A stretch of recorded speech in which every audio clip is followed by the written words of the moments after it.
Well standard start करते हैं नया टॉपिक। तो लास्ट क्लास में देखा था हम लोग फटाक से देख लेते हैं क्या क्या पढ़ रखा था, देखते हैं क्या क्या पढ़ा था।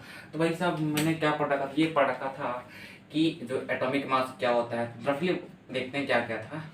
एटॉमिक मास कुछ भी नहीं था, एक एटम का मास था, मास ऑफ वन एटम ही हो रहा था। मैं बोला हाँ बिल्कुल हो रहा था।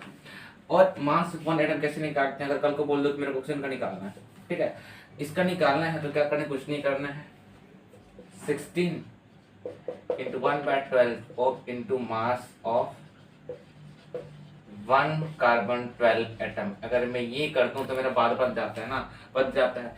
ये जो है ये क्या एक तरह से मेरा यूनिट है। मैं बोला हाँ, इसी को मैं क्या लिखता हूँ, AMU लिखता हूँ, ठीक है, एम लिखता हूँ। ये तो आता है 16 AMU हो रहा था, ठीक है भाई। इसके बाद हमने ये देखा था RAM देखा था, क्या रिलेटिव एटॉमिक मास हमने देख रखा था। तो एटॉमिक मास में क्या था, इसमें कुछ नहीं था, क्या था, ये था कि mass of one atom of element upon 1/12 of mass of 1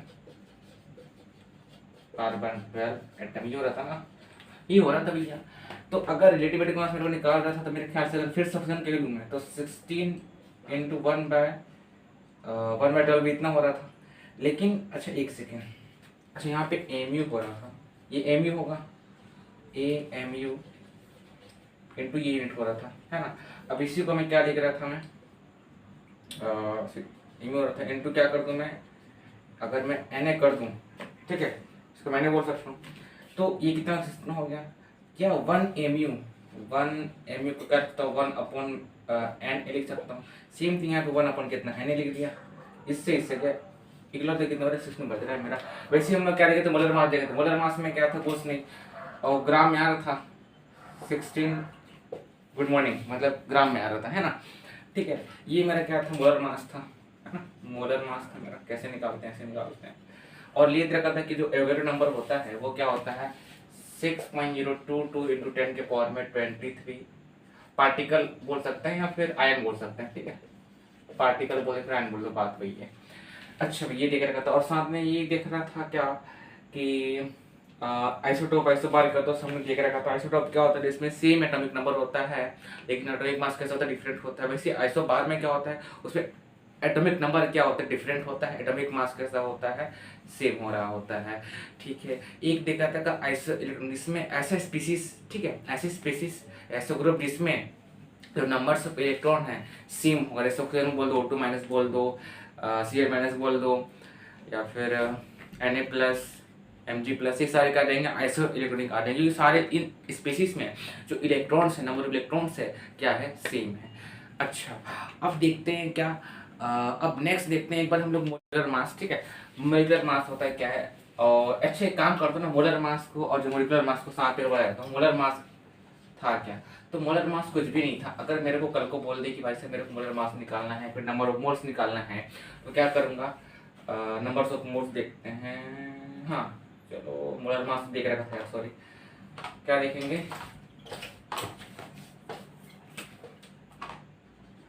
number of, मेरे को अगर मोल्स निकालना हो तो क्या करते हैं, कुछ नहीं, given mass upon molar mass, है ना, ये तो मेरा क्या था फॉर्मूला होता है। अच्छा किसका, नंबर ऑफ मोल्स निकालने का। और मोलिकुलर मास क्या होता है, मोलिकुलर मास कुछ भी नहीं होता है, इसको मैं कंबाइन करके फिर बताऊंगा मैं। जो मोलिकुलर मास होता है, मोलिकुलर मास होता है वो क्या होता है, कुछ नहीं होता, हम लोग जोड़ देते हैं, क्या जोड़ देते हैं, सम ऑफ एटॉमिक मासेस, मतलब जो एटॉमिक मासेस हैं, ठीक है, माटो बोलता हूँ, sum of atomic masses of all the elements from the molecule, ये मेरा क्या होता है, मोलिकुलर मास होता है। जैसे एग्जांपल में देखने इसके लिए, अगर कल को मेरे को बोल रहे H2SO4, इसमें इसका मोलिकुलर मास क्या है, इसमें कुल मिला कितने मॉलिक्यूल्स हैं, H है, S है, O है, कुल मिला के 3 है ना। तो बोल दे कि इसका मोलिकुलर मास है कितना, तो ठीक है देखते हैं, ये 1/2 हो जाएगा, प्लस ऐसा काम H का एटॉमिक मास कितना 1 होता है, कितना है 2 है, गुणा कर दी, प्लस एस किसका इतना होता है 32 होता है, ऑप्शन कितना होता है 16 इंटू 4। तो भाई साहब 2 इसको डायरेक्ट करते हैं ना, ये कितना आएगा 34 आएगा, 34 प्लस 16 चुका 64 हो जाता है, मतलब 98 होता है, 98 ग्राम मिलेंगे इसको। ठीक है, इस तरीके से मोलिकुलर मास निकालते हैं। और बात करूँ किसका, नंबर्स ऑफ मोल्स ऑफ इसका। अच्छा इसको एक क्वेश्चन थ्रू समझते हैं कि मेरे को बोल दे कि जैसे calculate number of moles of N2 gas. N2 gas का मुझको क्या बोलते, नंबर ऑफ मोल्स का कुछ नहीं, गिवन मास। अच्छा इसका मास दे रखा है, मान लो विच मास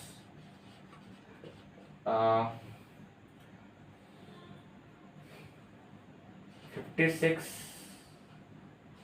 ग्राम मान लो, ठीक है। अच्छा ये दे रखा है, अब मेरे को नंबर ऑफ मोल्स निकालना है, किसका N2 कैसे निकालना है, ठीक है भैया। तो गिवन मास कितना है मेरे को 56 दे रखा है। अच्छा अब मोलर मास निकाले कैसे, आसान सा है ना, कुछ नहीं करते मास। अच्छा ये दिया तो N2 दे रखा है, N2 दे रखा है, कितना आएगा 28 आएगा। अब इसको भाग कर दो तो कितना आ गया 2 मोल ऑफ N2 कैसा आ गया बस डिवाइड करना था, इतना काम था बस, किसका इसका काम था। अच्छा अगर ये भी समझ आ गया तो अगर मैं कल को बोल दूं कि भाई साहब प्रॉब्लम देखते हैं ना, उससे अच्छा प्रॉब्लम देखते हैं कि अच्छा उससे पहले अगर यहाँ ध्यान से देखो, इसको एक तरीका है कि भाई मेरे कि अगर यहाँ पे मेरे को मास दे रखा है, जो यहाँ पे मोल्स मान लो, ठीक है, एक ट्रिक मान लो एक तरह से, मोल्स मान लो, इसको मास मान लो। तो अगर मेरे को मोल्स से मास निकालना है, मोल से मेरे को अगर मास निकालना है तो कुछ ने डिवाइड कर दो, किससे, मोलर मास से। अच्छा डिवाइड नहीं आएगा, मल्टीप्लाई आएगा, मल्टीप्लाई कर दो किससे, मोलर मास से। अगर मोल से मास में डालना है, और अगर मास से मोल्स में डालना तो क्या कर दो, डिवाइड कर दो, किससे, मोलर मास से, काम खत्म हो गया, हाँ ठीक है। ये बोल रहा था ना मैं, क्योंकि देखो मास से अगर मुझको ये मोल चाहिए, मास मेरे को मोल चाहिए, तो आपस में गुणा कर दो, उल्टा बोल गया यार शायद। अब मोल से मेरे को मास चाहिए, मोल से मास चाहिए, गुणा कर दो, डिवाइड कर दो, हाँ सही लग रहा है, सही है, ठीक है। अच्छा अगर ये समझ आ गया तो और आगे देखते हैं, नेक्स्ट देखते हैं। 2-3 टॉपिक और बच जाता है, फिर उसके बाद तो हम खूब सारे क्वेश्चन करेंगे, इसमें ज़्यादा कुछ है नहीं इंपॉर्टेंट, मैंने स्टार्टिंग में सारे बता दिए। देखना क्या है कि एवरेज एटॉमिक मास है क्या एवरेज एटॉमिक मास होता क्या है भाई साहब, क्या एवरेज एटॉमिक मास है क्या, कुछ भी नहीं है, इसको बस डिवाइड कर दो, क्या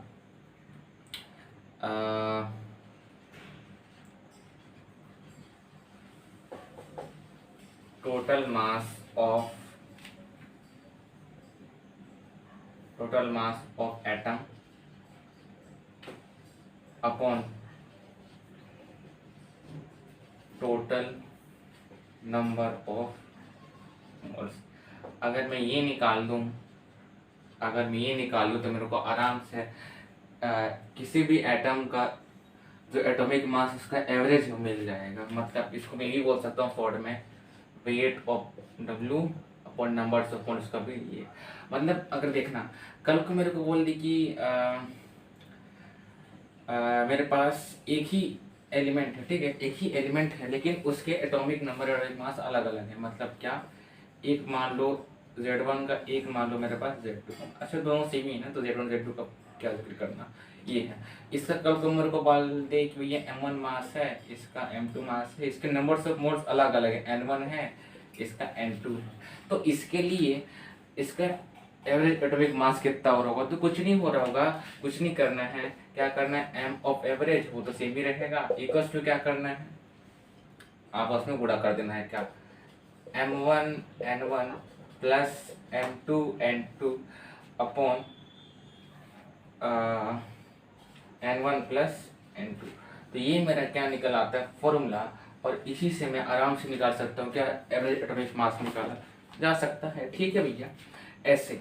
अच्छा ये जरूरी नहीं कि एवरेज एटॉमिक मास एटम के लिए हो, मास ऑफ एटम मिक्सचर जब मिक्सचर, ठीक है, ये बोल सकता हूँ मैं।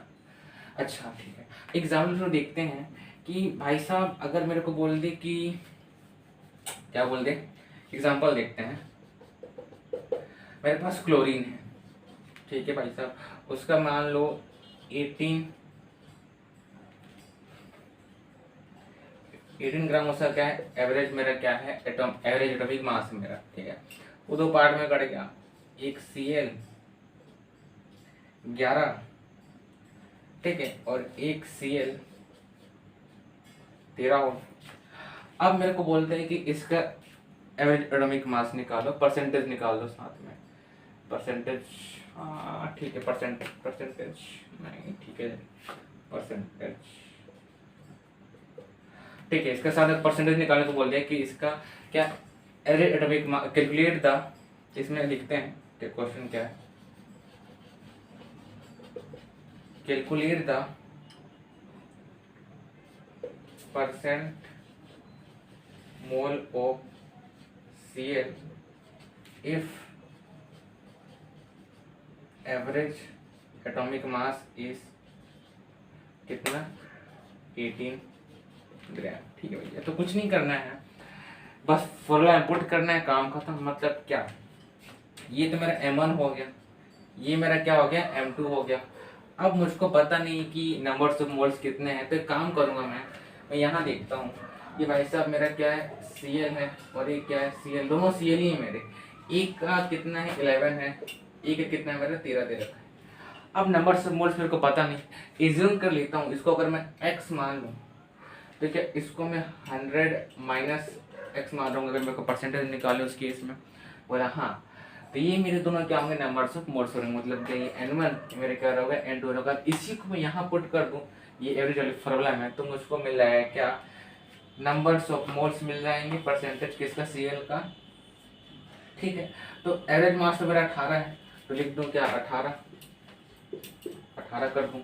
उसके बाद M1 इंटू N1, मतलब M1 कितना, 11x, तो 11x आएगा, प्लस M2 कितना मेरे दे रखा है, 13 दे रखा है, तो 13 इंटू 100 माइनस x अपॉन कितना कर दो, 100 कर दो। परसेंटेज केस में अगर नहीं बोलता तो क्या करते हम, इन दोनों क्या करते, सम कर देते, और सम करने में भी उतना ही आ रहा है, ध्यान से देखो। तो अगर इन दोनों को मैं सम कर दे, N प्लस N2, तो x हो गया, तो उतने मेरे को मिल रहा होगा, कितना मिल रहा होगा, 100 मिल रहा है, 100 मिल गया, ठीक है भैया। अब इसको सॉल्व कर दो, तो 18, ये 1800 रहेगा ना, 1800 आ जाएगा, तो ये हो जाएगा 1800 बराबर, ये 13x में कितना जाएगा, माइनस का आएगा, ये आएगा माइनस से कितना आएगा, 2x आएगा, 2x हो गया, और कितना आ जाएगा, प्लस 1300 आ जाएगा, 1300। अब इसको मैं उधर ले आऊँ, तो ये मेरे को कितना मिल रहा होगा, ये मुझको मिल रहा होगा, कितना मिल रहा होगा, 500 बराबर 2x मिल रहा है। हमेशा पॉजिटिव में होता है तो माइनस का साइन आ जाएगा, ये कितना जाएगा, 25 बार में आ जाएगा। एक बात हमेशा रखना, ये मेरा 250 आंसर आ गया, ये कभी नेगेटिव में नहीं होगा, हमेशा कैसा होगा, पॉजिटिव में होगा। तो इससे फर्क नहीं पड़ता कि आंसर तो नेगेटिव आ गया तो फिर इसका आंसर चेंज हो गया, नेगेटिव में आ रहा होगा, ऐसा कुछ नहीं होता है। नेगेटिव होता है फिर वही बात, इसको पॉजिटिव में ही लेंगे, ठीक है। ये आसान सा प्रॉब्लम था। उसी प्रकार कल को मेरे को बोल दे कि Cl को बोल दे, Cl बोरोन का बोल दो, चलो ठीक है, यहीं पे देखते हैं। अगर मैं इसको बोरोन का देख लूँ, कहाँ देखिए, यहीं देख लेते हैं, चलो। बोरोन का मेरे को बोल दे कि भाई साहब अब की बार मेरा जो बोरोन का दे रखा है 10 और 11 लेके चलते हैं, boron of 10 and boron of 11, और इसका जो मास है वो कितना मेरे को दे रखा है, 10.8 दे रखा है, ठीक है, कितना रखा है, 10.8 दे रखा है, ठीक है। सेम फॉर्मूला अप्लाई करेंगे इसका, तो M1 M2 मुझको मिल गया, M1 M2 इसको मिल गया, 10 और 11 हो गए, लेकिन N1 और N2 निकालेंगे ऐसे। अगर इसका मैं x मान लूँ तो ये कितना हो रहा होगा, 100 माइनस x हो रहा होगा। अच्छा एक सेकंड, ऐसा भी क्वेश्चन बन सकता है, ये क्या, यहाँ पे मेरे को तो x दे रखा है, अब की बार मुझको बोल दी कि इसके नंबर्स ऑफ मोल्स, इसके पहले वाले के नंबर्स ऑफ मोल्स कितने, ट्वाइस हैं। अगर ट्वाइस हो रहे होंगे तो कितना आएगा, 2x आ रहा होगा, बस 2x इसके लिए, तो इसके लिए क्या बन रहा होगा, 100 माइनस 2x बन रहा होगा। समझ रहे हो बात को मैं बोलना क्या चाह रहा हूँ, ऐसे भी बन सकता है, ठीक है। यहाँ पे जितना रखा वही देके चलते हैं, x 100 माइनस x दे रखा है, हालांकि हम बाद में देखेंगे, लेकिन अभी ये देख लेते हैं एक्स 100 मुझको मिल गया। अब इसका मास कितना है 10.8 इक्वल्स टू क्या है m1 इंटू n1 मतलब 100x आएगा, मतलब सॉरी 10x आएगा, प्लस 11 आएगा, 100 माइनस कितना x आ रहा होगा, फिर अपन कितना कर दोनों को जोड़ दो, कितना आ रहा है मेरे को 100 मिल रहा है। ये कितना आएगा 180 आ रहा होगा, डेसिमल है जाएगा। ये कितना आएगा 11 और कितना आएगा यार, ये आएगा 10x प्लस 1100 आएगा, माइनस से कितने 11 अच्छा तो ये इधर आएगा, तो 1080 में माइनस करेंगे जितना भी आ रहा हो, और इधर से कितना मेरे को मिल रहा होगा माइनस एक्स मिल रहा है, तो हमें सब टास्क में तो बता रखा था, तो इसको माइनस करने में मेरे को आराम से क्या मिल जाएगा, जितना ही मास आ रहा हो मिल जा रहा होगा। अच्छा मैं ये बोल रहा था कल को अगर मेरे को बोल दे कि Cl का बोल दे, फिर ये बोरोन का बोल दो, यहाँ पे क्वेश्चन में दे रखा होगा कि अगर इसका नंबर्स ऑफ मोल्स अगर ट्वाइस हो रहा है किसका, पहले वाले का या फिर दूसरे वाले का बोल दे, तो उस केस में क्या इक्वेशन, सेम इक्वेशन होगा। अगर यहाँ पे ट्वाइस बोल दे तो 2x हो जाएगा, और इसके लिए क्या सेम थिंग 100 माइनस कितना 3x हो जा रहा होगा, 2x हो जा रहा होगा, बस यही चेंज करना है और उस इक्वेशन के यहाँ पुट कर दूँ तो मेरे को आराम से क्या मिल जाएगा, मेरे को परसेंटेज में निकाल सकते हैं और नंबर्स ऑफ मोल्स में निकाल सकते हैं, फिर एवरेज एटॉमिक मास भी निकाल सकते हैं बिल्कुल निकाल। एक फॉर्मूला याद करना है, हालांकि उसका डेरिवेशन हम देखेंगे क्या। एक फॉर्मूला है क्या वेपर डेंसिटी का, तो वेपर डेंसिटी होता है क्या, कुछ नहीं होता है 2 इंटू वेपर डेंसिटी होता है किसका, जब गैस का मिक्सचर होता है ना, गैस का क्या होता है मिक्सचर होता है, तो m gas equals to 2 into vapour density. इसका हम डेरिवेशन बाद में देखेंगे, वैसे क्या होता है Pm/RT हो रहा होता है ना, लेकिन वो हम नेक्स्ट पार्ट में देखेंगे। अभी सिर्फ इतना करते हैं क्योंकि मुझे थोड़ा कुछ काम याद आ गया, ठीक है। अच्छा तो अभी के लिए इतनी करते, तो सब्सक्राइब कर लाइक कर दो, तुम लोग कमेंट नहीं करते तो फिर कर दो यार, क्या जाता है कमेंट करने में, ठीक है। मिलते हैं नेक्स्ट पार्ट पे।